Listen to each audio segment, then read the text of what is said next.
On paper, it looks fine. Record annual revenue. 25 new restaurants opened last year. Margins holding. A founder who still signs off on every location personally. But look closer. In the fourth quarter of 2025, same-store sales fell for the first time in nearly 2 years. Traffic dropped around 4%. Net income collapsed by roughly 30% in a single quarter. And the real story? It isn't in that quarter at all. The real fall of the Cheesecake Factory didn't happen in 2020. It didn't happen during COVID. It started years earlier, quietly, inside the very things that made the brand untouchable. The 250-item menu, the mall locations, the cheesecake itself, everything that built this company is now the reason it's shrinking. The real break happened long before anyone noticed. And to understand it, you have to go back to the beginning. 1978, Beverly Hills, California. A former law school dropout and failed drummer named David Overton opens a small restaurant on a side street. He has no restaurant experience. None. What he has is his mother's cheesecake recipe, clipped from a Detroit newspaper decades earlier,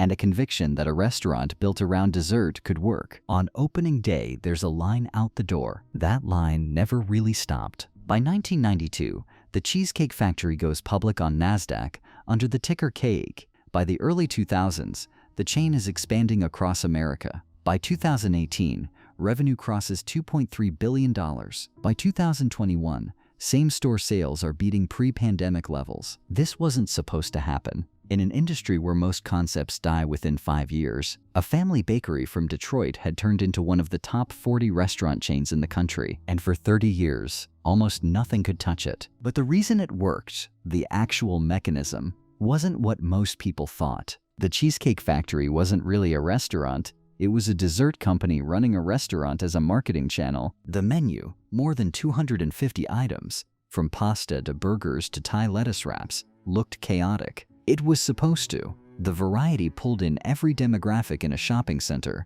families, dates, business lunches, teenagers, all under one roof. But the savory food was bait. The cheesecake was the business. High-margin dessert, sold in volume, carrying the economics of everything else on the plate. Pair that with locations inside America's top-tier malls, places where thousands of people already walked past every weekend, and you had a machine, foot traffic you didn't pay for, captive audiences, destination dining inside destination retail. At its peak, each domestic location averaged more than $10 million a year in sales. For 3 decades, the machine ran without a serious challenge. And that is exactly when the problem started. Somewhere between 2012 and 2017, a new kind of restaurant started eating casual dining alive. Chipotle, Sweet Green, Shake Shack, Kava, fast casual chains with smaller menus, faster service, cleaner branding, and a promise the Cheesecake Factory couldn't match: in and out in under 30 minutes. According to industry research, millennial diners began making up more than half the customer base at fast casual chains.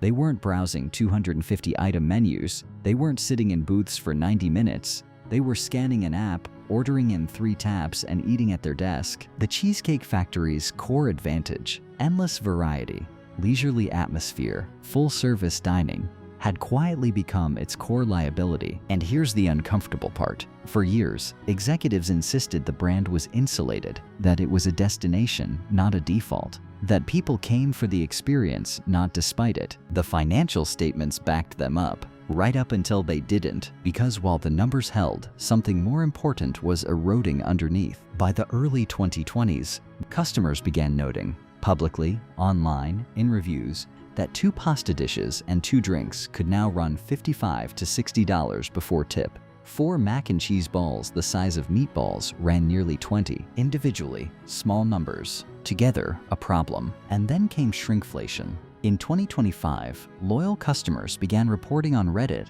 and in national media that the signature cheesecake slices, the product that built the company, were visibly smaller. Same price, less cake. For a brand whose entire identity was abundance, massive menus, massive portions, massive desserts, this was an existential hit, not because one slice got smaller, because the promise got smaller. Casual dining works on a simple equation: what you pay versus what you feel you received.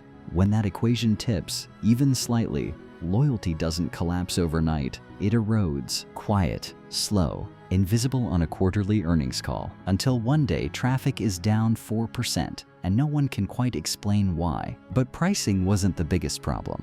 The Cheesecake Factory's greatest real estate advantage was the thing most likely to kill it. For decades, the company placed its restaurants inside America's top-tier shopping malls. The landlord delivered the foot traffic. The anchor stores delivered the demographics. The Cheesecake Factory just had to be ready when hungry shoppers walked out of Nordstrom. Then, starting in the mid-2010s, America stopped going to the mall. Anchors died first. Apple, arguably the ultimate mall tenant, started pulling stores out of centers it described as declining. The company's own executives publicly acknowledged the risk and built a defense around what they call the A-plus malls strategy. Stay only in the best centers, the ones still reinvesting, the ones that still draw crowds. And it worked. But there's a limit to that strategy, because A-plus is a shrinking category. And every year, more American malls slip from A+ to A- to B to closed. The company wasn't riding a stable tier, it was riding a melting one. And then came the event everyone blames. Spring 2020. Dining rooms across America shut down overnight. In the second quarter of that year, Cheesecake Factory revenue fell by more than 50%. Sales at its restaurants dropped nearly 57%. The company reported an adjusted net loss of around $46 million. And this is where the obvious story ends, and the real story begins. Because COVID didn't cause the Cheesecake Factory's decline, COVID revealed it. Every fragility that had been building quietly for a decade, generational drift, pricing resistance, mall dependence, a 250-item menu that assumed leisurely in-person dining, became visible in a single quarter. The company survived, reopened, recovered its top-line numbers. By 2025, annual revenue hit $3.75 billion. On paper, the comeback looked clean, but the story isn't over. In early 2025, the company did something it had almost never done. It cut the menu. 13 items dropped, around 20 new ones added. It expanded Flower Child, its fast casual spin-off, now around 40 locations, built around exactly the kind of quick, healthy, Gen Z-friendly dining the original concept couldn't deliver. It kept opening Cheesecake Factories, but increasingly in non-mall locations. In other words, the company finally admitted what the numbers had been saying for a decade. The Cheesecake Factory isn't dying, it's being rebuilt, quietly, into something its founder never designed. Every brand eventually discovers that its greatest strength is a hidden clock, the menu that made you famous, the location strategy that made you rich, the customer who once loved you. Nothing compounds forever. The only question is whether you notice before the market does. The Cheesecake Factory noticed late, but it noticed. You've watched Triumphs and Troubles. Subscribe to the channel for true business stories and comment, which companies should we cover next?